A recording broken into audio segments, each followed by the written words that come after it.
Perjalananku ekspedisi Solo Touring ke Toraja itu menjadi salah satu perjalanan yang sangat-sangat berharga. Bahkan momen saat aku kesasar dan salah jalan jadi hal yang kayaknya kalau ini nggak kualamin, ceritaku touring ke Sulawesi, lebih tepatnya ke Toraja, mungkin nggak akan sebermakna ini. Fisikku lelah, mental dihajar, dan aku sadar itu adalah sebuah konsekuensi. Apalagi aku melakukan perjalanan solo touring, perempuan, sendirian, dan kondisi badan saat itu juga sedang nggak stabil. Pokoknya banyak banget pengalaman yang aku dapat. Berhubung waktuku di Toraja ini sangat terbatas, dan ini sudah memasuki hari kedua aku di Toraja, setibanya di tebing romantis Olon, aku nggak bisa berlama-lama di sana. Dan dari tebing romantis Olon ini, untuk menuju ke tujuanku berikutnya, masih membutuhkan waktu sekitar 2 jam. Tempat yang akan aku tuju ini tuh menjadi lokasi campingku di malam kedua nanti.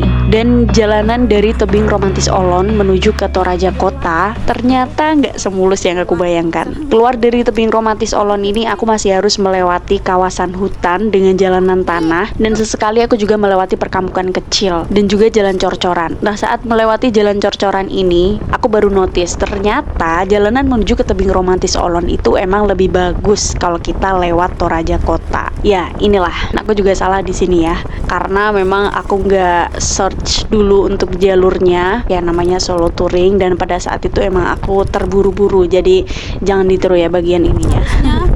Kalau ke Olon itu lewat sini, jadi dari kota Toraja, Mapsnya Toraja, jangan langsung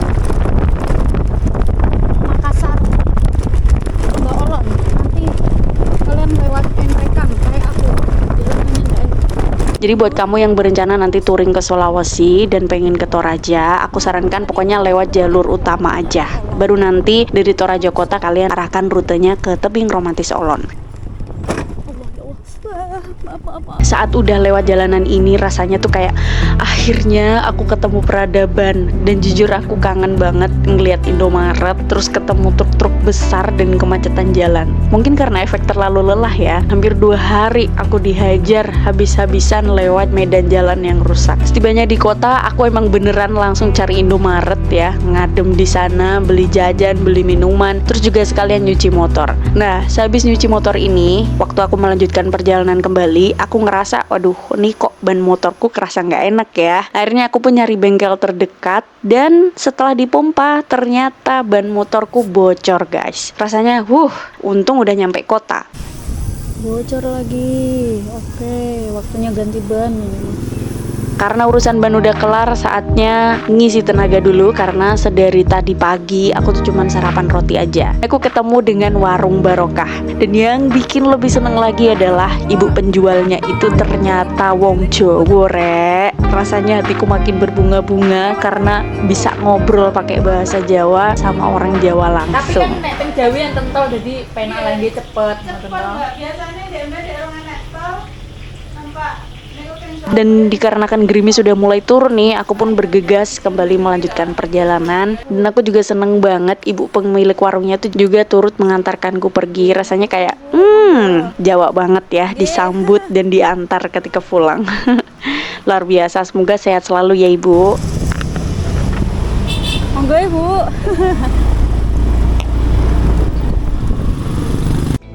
Dan inilah tempatku beristirahat di malam kedua di Toraja. Namanya adalah Lolai Tok Tombi. Tempat ini berada di ketinggian sekitar 1300 mdpl dan hawa di sini cukup sejuk dan dingin.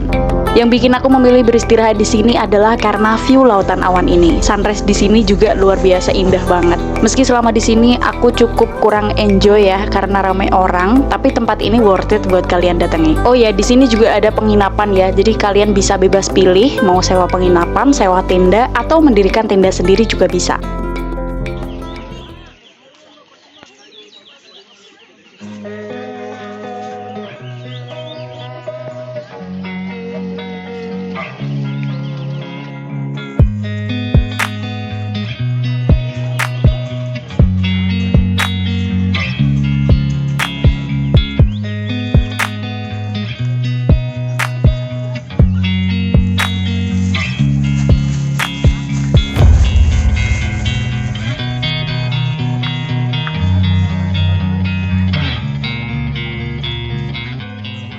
Aku perjalanan menuju ke makam.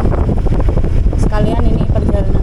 Alhamdulillah pagi hari cuaca sangat cerah dan sesuai dengan target jam 7 aku sudah pergi dari Lolaitotumbi menuju ke tempat berikutnya, yakni Goa Londa. Pasti kalian udah pernah dengar ya, tempat ini tuh jadi salah satu ikoniknya kota Toraja. Itulah alasanku juga pengen datang ke sini. Kayaknya kalau ke Toraja nggak afdol kalau kita belum datang ke sini ya kan. Aku sampai di Goa Londa itu emang masih pagi banget sehingga belum banyak orang juga dan aku cuma melihat beberapa orang aja di sana. Untuk masuk ke dalam gua ini kita tuh perlu sewa lampu lampion itu sekitar 50.000 kalau nggak salah dan wajib ditemani guide saat masuk ke dalam gua. Namun karena aku mengejar durasi waktu juga, jadi aku memutuskan untuk cuman di luar aja, jadi nggak masuk ke dalam gua. Nah, saat baru masuk melintasi gapura ini aja, jujur aku tuh udah ngerasa hawa yang berbeda, dingin dan sunyi. Tapi aku menampik pikiran negatif karena ya mungkin ini efek udara pagi juga ya kan.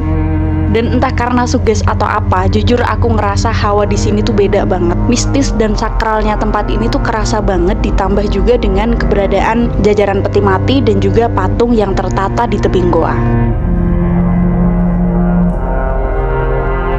Makam yang ada di Goa Londa ini diperkirakan udah ada sejak ratusan tahun yang lalu, sekitar abad ke-16 atau bahkan lebih awal. Nah, tradisi pemakaman masyarakat Toraja ini tuh menganut kepercayaan Aluk Todolo. Jadi pada masa itu jenazah tuh tidak dikuburkan di tanah, melainkan ditempatkan di dalam gua batu atau tebing sebagai bentuk penghormatan terakhir. Karena orang Toraja percaya bahwa orang yang meninggal itu hanya berpindah dunia, bukan benar-benar meninggal. Nah, pas bikin video ini, aku tuh ngerasa kayak pengen cepet-cepet keluar dan cabut dari sana saking merindingnya.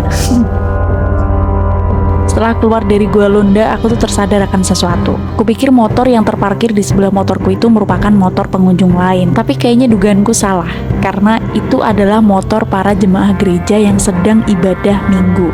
Jadi aku sendirian dari tadi di dalam ya, pantesan merinding banget.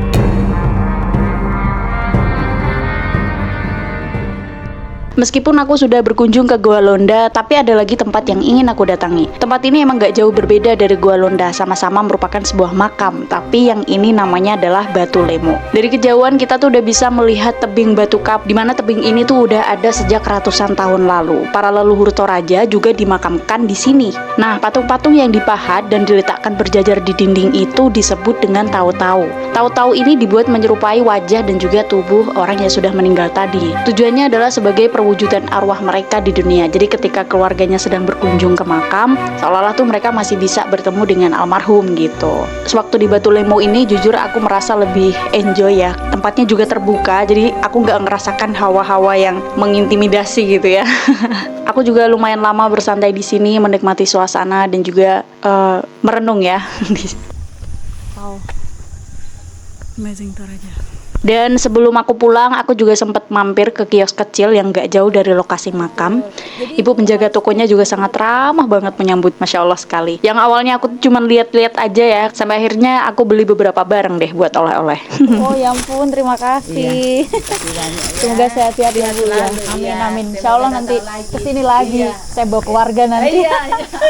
Dan gak terasa jam sudah menunjukkan pukul 10 pagi. Perjalanan dari Toraja menuju Makassar itu membutuhkan waktu sekitar 8 jam. Kalau ditanya apakah kamu sudah mau pulang, Nafit? Jawabannya sebenarnya enggak. Aku belum mau pulang karena di Toraja ini masih banyak sekali tempat cantik ya yang belum didatangi. Tapi sayangnya kunjunganku ke Toraja kali ini emang nggak bisa berlama-lama. Dan sebelum kembali ke Makassar, tentu aku juga nggak lupa ya mampir foto dulu di sini. Ini adalah salah satu jalanan ikonik di Toraja.